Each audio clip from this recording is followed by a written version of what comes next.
तो कैसे हो दोस्तों। स्वागत है आप सभी का मेरे इस यूट्यूब चैनल पर। आपको तो पता ही है मैं हॉरर स्टोरीज लेकर आता हूँ और काफी दिन बाद लौट कर आया हूँ। तो कुछ ऐसा मेरे साथ बीता है जिसके कारण मैं काफी दिनों से वीडियोस नहीं बना पा रहा था, और अब मैं ठीक होने के बाद आया हूँ फिर से इसी जगह पर आपके लिए एक नई कहानी लेकर। और ये कहानी किसी और की नहीं, ये कहानी सिर्फ मेरी है। तो मैं चाहूंगा आप दिल थाम कर आंख खोल कर बैठकर जल्दी से कहानी सुनने के लिए तैयार हो जाएं। तो मैं देरी ना करते हुए स्टार्टिंग पर आता हूँ। काफी दिन पहले की बात है और मैं थोड़ा थोड़ा अपने आप को बीमार टाइप का फील कर रहा था, जैसे कि मेरी बॉडी में एक अलग ही थकान रहनी, रोज थका थका सा महसूस करना, काफी ज्यादा नींद लेना। अब हुआ कुछ ऐसा था मेरे साथ जो कि मैंने कभी सोचा भी नहीं था कि ये मेरे साथ ही हो जाएगा। मैं तो और लोगों की स्टोरी सुनाता था, पर मुझे क्या पता था कि मेरे साथ ही एक स्टोरी बन जाएगी जो कि इतनी भयानक होगी जिसको मैं शब्दों में नहीं बयां कर सकता। फिर भी मैं कोशिश करूंगा आपको फुल डिटेल में उस चीज को समझाना कि कैसे मैंने क्या चीज महसूस की और क्या देखा। अब ये बात है करीबन मैंने 1.5-2 महीने से वीडियो डाली नहीं है, तो 1.5-2 महीने पहले की बात है। तो मेरी बॉडी में दर्द दर्द सा महसूस होने लगा। मैं कह रहा यार ये दर्द किस चीज का है। अब मेरी चीज समझ में नहीं आई दर्द किस चीज का है, तो मैं ऐसे ही दवाई ववाई ले आया। फिर 10-15 दिन गुजर गए।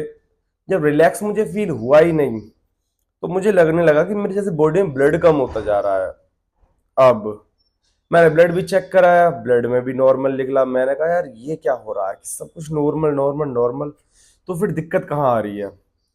फिर मैंने सोचा शायद मुझे नजर वगैरह लग गई है। मैंने नजर उतारी तो मुझे एक अलग ही रिलीफ फील हुआ। मैंने कहा यार ये तो अच्छा है, शायद मुझे नजर ही लगी थी। अब वो नजर उतरी तो सही, पर 2 दिन बाद वो अगेन मेरे ऊपर ही आ गई। अब फिर मैं सेम फील करने लगा। मैंने कहा यार ये तो बड़ा दिक्कत भरा, दुख दर्द पीड़ा, और दर्द खत्म होने का नाम नहीं ले रहा। मैंने सोचा यार चलो कुछ करता हूँ। फिर मैंने अपने किसी दोस्त को कांटेक्ट किया। उन्होंने एक बाबा बताए मुझे, पंडित जी थे, कि उनके पास चले जाओ। अब वो हनुमान जी का मंदिर था, मैं हनुमान जी के मंदिर गया। मैंने दोस्त को भी बुला लिया कि आजा तू भी। अब उन्होंने देखा तो वो कहते हैं कि तुम दोपहरी उफेरी में घूम रहे थे स्कूटी से, जहां से चिता जा रही, वो मतलब चिता जल रही थी। मैंने कहा यार ऐसा तो कुछ हुआ नहीं है। फिर मुझे एक साथ याद आया कि मैं हाल ही में गाजियाबाद गया था, तो मेरे पास हेलमेट नहीं था, इसके कारण मुझे एक गांव के सहारे से निकलना पड़ा, और उस गांव के सहारे ही एक बॉडी को जलाया जा रहा था, और वहीं से मैं गुजरा था। तो मुझे याद आया कि हाँ यार ऐसा तो कुछ हुआ था। तो मैंने उन पंडित जी से कहा कि पंडित जी बताओ क्या करा जाए। पंडित जी खुद ऐप में हो गए। फिर मैंने कहा यार ये पंडित जी तो ऐसे ही दिखे। फिर मैंने उनसे कहा बताओ। फिर उन्होंने कहा चलो ऐसा करो, इस मंगलवार तुम हनुमान जी को चोला चढ़ा दो। मैंने कहा ठीक है चढ़ा दूंगा। कहीं मैं मंगलवार को आया, मैंने चोला वोला चढ़ाया और हनुमान जी की पूजा करी और हनुमान चालीसा ही पढ़ी। मैं घर आ गया, मुझे फायदा होने लगा। अब लेकिन फायदा कितने दिन टिकना था वो तो मुझे भी नहीं पता। 2-3 दिन गुजरे, फिर सेम वही कंडीशन मेरे साथ। अब मैं दुख दर्द के साथ सोचने लग गया कि यार ये हो क्या रहा है साला। फिर ना मैं कहानी सुना पा रहा था, मेरा काम भी डाउन हो चुका था, जिसके कारण मैं और ज्यादा उदास हो गया। अब उदासी मेरे को कुछ इस प्रकार चूम चुकी थी जैसे कि एक मधुमक्खी फूल को चूम लेती है, ठीक है। फिर जो हुआ मेरे साथ वो काफी दहला देने वाला था। फिर मेरे को डरावने सपने आने लगे।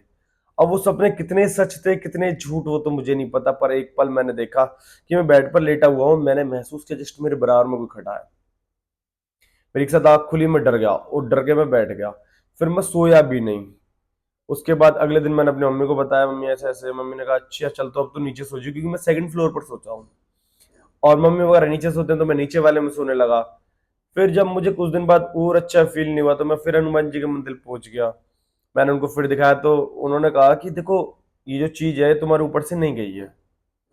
मैंने कहा अबे आई कहाँ से है जो नहीं गई है। वो कहते हैं अब देख लो वो वहीं से आई है, ये अभी तुम्हारे ऊपर से नहीं गई है, तुम ऐसा करो उतारा करवा लो। फिर भाई हमसे बड़ा कौन बाबा। मैंने भी सोचा, मैंने कहा चलो देख लेंगे तुम्हारा उतारा, बाद में करवाएंगे, पहले मैं कुछ कुछ खुद करता हूँ। घर आया मैंने अपनी रेमेडीज अपनाई, कई सारी चीजें करी। मैंने ध्यान करा, अपनी आत्मा को शुद्ध किया, और जो बॉडी में मतलब एक नेगेटिव एनर्जी आ चुकी थी ना, उसको उठाया, मैंने निचोड़ा और फेंक दिया। उसके बाद 6-7 दिन गुजरे, मुझे अच्छा फील होने लगा। उसके बाद मैं रोज गंगा जल के पानी से नहाने लगा, और आज शायद 15वां दिन है और मैं मस्त घूम रहा हूँ और मैं ठीक हो चुका हूँ। आई होप आप समझ चुके होंगे कि बुरी शक्तियों को जरूरी नहीं कि बाबा ही खत्म करे, कभी कभी हम खुद भी उन चीजों को खत्म कर सकते हैं। और अगर आपके साथ भी कभी कुछ ऐसी दुर्घटना घटी है जिसके कारण आप महसूस कर पा रहे हो कोई दुख दर्द या पीड़ा, तो आप बस एक कमेंट करिएगा, मैं आपकी उस चीज को सॉल्व करने की कोशिश करूंगा कि क्या रेमेडीज आप अपना सकते हो, या फिर उसके ऊपर एक पर्सनल वीडियो ले आऊंगा अगर आप कमेंट वगैरह कर देते हो तो। बाकी मेरे खुद के ऊपर जो ये चीज बीती, चिता के कारण मेरे ऊपर जो रूहानी शक्ति आई, वो काफी खौफनाक थी और काफी गंभीर भी थी। जिसके कारण मैं सबसे यही कहूंगा कि कभी भी दोपहरी में ना गुजरें, और कहीं कोई चिता जल रही हो तो हाथ वगैरह जोड़ लेने चाहिए और शीश झुकाकर भगवान को याद कर लेना चाहिए कि यही ईश्वर पिता परमेश्वर, और अपना आशीर्वाद मेरे ऊपर रखिएगा।